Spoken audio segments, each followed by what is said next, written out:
अस्सलाम वालेकुम दोस्तों, मेरा नाम है शिराज और आप देख रहे हैं इस चैनल हाईटेक कोरजो फ्रेंड्स। आज की इस वीडियो में मैं आपको कोई एप्लीकेशन के बारे में या फिर कोई और चीज़ के बारे में नहीं बताने वाला, क्योंकि आपने टाइटल और थंबनेल में देख के पता चल गया हो गया कि आज की इस वीडियो में मैं आपको जो है ईद की खैरबाद देना चाहता हूँ। तो मेरे तरफ से और मेरे जो है चैनल की तरफ से आप सबको जो है बहुत बहुत सारी ईद की मुबारक। और जो है जिधर भी हमारे मुसलमान भाई रहते हैं, जो भी हमारे जो है भाई मुसलमान जिधर भी रहते हैं, और जो भी अभी ईद उल अज़हा जो है अभी वो मना रहे हैं, तो उनको सबको मेरी तरफ से जो है ईद की बहुत बहुत मुबारक।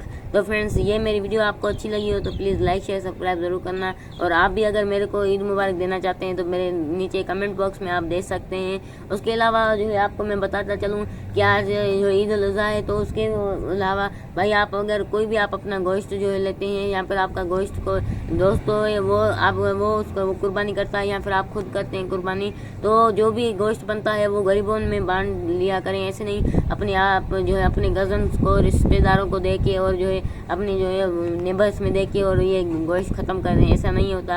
आप जो है गरीब जो भी हैं उनको भी दे सकते हैं। आपके जो है आपके अगर नेबर में कोई गरीब लेता है तो उनको भी दे सकते हैं। आप सारों को दे सकते हैं। आप मैं आपको जो है एक चीज़ छोटा सा बयान मैं आपको देना चाहता था। कोई आपको मैं समझा इतना नहीं रहा कि आप बोलेंगे ये समझा रहा है हमें, तो ऐसा नहीं है, मैंने बस ऐसे ही आपको बता दिया। तो ये मैं छोटी सी चीज़ आपको समझाना चाहता था। तो होप सो गाइस आप समझ गए होंगे। तो आज के लिए इतना ही, मिलते हैं न्यू वीडियो में। तब तक के लिए अपना बहुत सारा ख्याल रखिएगा। अल्लाह हाफिज़।